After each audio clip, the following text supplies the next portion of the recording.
अलीगढ़, कुत्ते के काटने से घायल महिला को सरकारी अस्पताल में भर्ती कराया गया, जहां उसको 3 एआरवी के इंजेक्शन लगे, लेकिन कुछ दिन बाद उसमें रेबीज के लक्षण उभर आए तो उसे मलखान सिंह अस्पताल से आगरा मेडिकल कॉलेज रेफर कर दिया गया।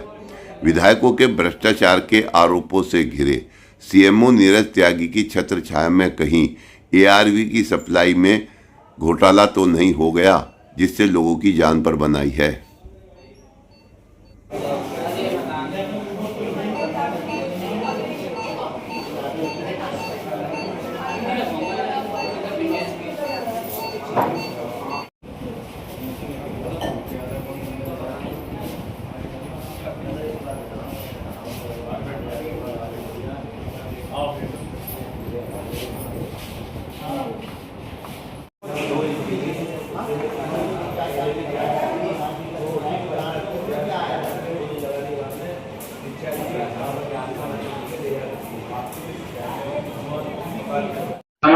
मेरा नाम अजीत कुमार सर।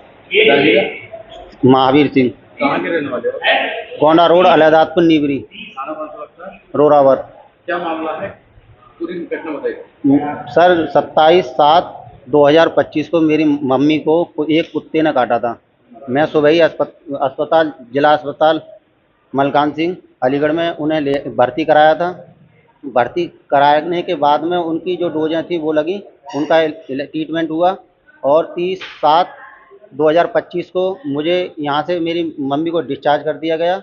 उसके बाद में अब मुझे दवा से कोई फ़र्क नहीं मिला और उन्हें नुकसान होने लगा, तो मैं दोबारा अस्पताल में वापस उन्हें दिखाने के लिए लाया, तो डॉक्टरों ने उन्हें देख करके रेफ़र लिख दिया कि आप आगरा के लिए रेफ़र करा रहे हैं हम, और आप जा कर के आगरा में इलाज कराएं, क्योंकि हमें लग रहा है कि इसमें कुत्ते के लक्षण हैं अभी। कहाँ काटा था कुत्ते ने? बाएं पैर पर काटा था सर, बाएं पैर पर। कितने दिन एडमिट रही आप? 4 दिन एडमिट रही थी वहाँ पे जिला अस्पताल में, अलीगढ़ जिला अस्पताल में 4 दिन एडमिट रही थी। 4 दिन के बाद छुट्टी कर दी, डिस्चार्ज कर दी। से आई और क्या किस तरीके के डॉक्टर से यहाँ पर रखा आपने? अब सर ये दिक्कत आ रही है कि हमारी मम्मी के पैर नहीं बिल्कुल चल रहे हैं, वो अपने वजन पे खड़ी नहीं हो पा रही हैं, और पेट में गैस बन रही है, दिमागी हालत से भी थोड़ी वो हो रही हैं, और बुखार भी दिमाग को चढ़ रहा है। उनकी ज़्यादा हालत सीरियस है, अपने पैरों पर नहीं खड़ी हैं, बैठ भी नहीं पा रही हैं, इतनी हालत ख़राब हो गई है। तो मैं आया था, मैंने कि मम्मी का इलाज हो और ठीक हों।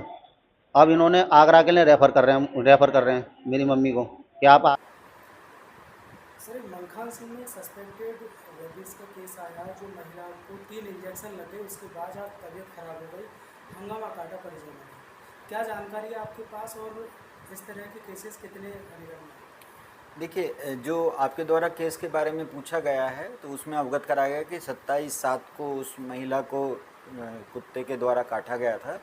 तदुपरांत जो है उसे यहाँ लाया गया, उसको वैक्सीनेशन किया गया और जो भी उसके जख्म वाली जगह थी उसको उपचारित किया गया। जो अभी वो भर्ती हुई है तो उसमें जो भर्ती होने का कारण बताया है वो थोड़ा सा कहीं ना कहीं महिला को थोड़ा सा चलने फिरने में दिक्कत बताई गई है और थोड़ा सा बता रहे हैं कि महिला स्वस्थ नहीं है। तो जहाँ तक बात है एक सस्पेक्टेड रेबीज़ की, तो उसके लक्षण जो हैं वो इससे मिलते जुलते नहीं हैं, परंतु फिर भी जो भी कारण है उसकी जांच कर उन्हें उपचारित किया जाएगा। जहाँ तक रेबीज़ की बात है तो यदि मैं आपको बताना चाहूँ तो जुलाई माह में जो है लगभग 11,772 जो है टोटल हमारे जो है इंजेक्शन लगे हैं, जिसमें अकेले अगर मलखान सिंह की बात बताऊं मैं आपको तो 2,773। ये मैं नए रोगियों की बात कर रहा हूं, क्योंकि जब भी इस तरह के केसेस आते हैं तो जिस दिन कुत्ता काटता है उस दिन को हम 0 डे कैलकुलेट करते हैं, तो 0, 3, 7, 14, 28 इस तरह से हम इंजेक्शन लगाते हैं, तो उसका नियमानुसार कोर्स किया जाता है। और यहाँ एक चीज़ और भी हमें समझनी होगी वैक्सीन को लेके, क्योंकि एक वैक्सीन से हम 5 लोगों को टीकाकरण का कार्य करते हैं, तो इनका जो भी पर्चा होगा उस पर बाकायदा बैच नंबर लिखे होंगे और उस बैच नंबर की वैक्सीन किन किन लोगों को दी गई होगी वो सब लिखा होगा, और इसके सभी रिकॉर्ड जो हैं वो पूर्णतः सुरक्षित रहते हैं। इनका आधार नंबर ये सब उस समय लिया जाता है ताकि फॉलोअप में किसी भी तरह की परेशानी ना हो। तो पेशेंट को रेफ़र करने की बात आई है, ऐसे पेशेंट को अलीगढ़ से कहाँ रेफ़र किया जाता है? देखिए, चूँकि जो लक्षण बताए गए हैं परिवार के द्वारा तो वो रेबीज़ वाले लक्षण नहीं हैं। जहाँ तक हो सकता है कुछ इस तरह की बुखार या इस तरह की बीमारियाँ होती हैं जिसमें कभी-कभी दिमाग या दिमाग की झिल्ली पे हल्की सी सूजन आ जाती है। तो मेरे ख्याल से उन्हीं तथ्यों को संज्ञान रखते हुए ऐसे रोगियों को हायर सेंटर जिसमें मेडिकल कॉलेजेस हैं, जैसे हमारे अलीगढ़ में हैं या आगरा में हैं, वहाँ संदर्भित किया जाता है और ऐसे रोगियों की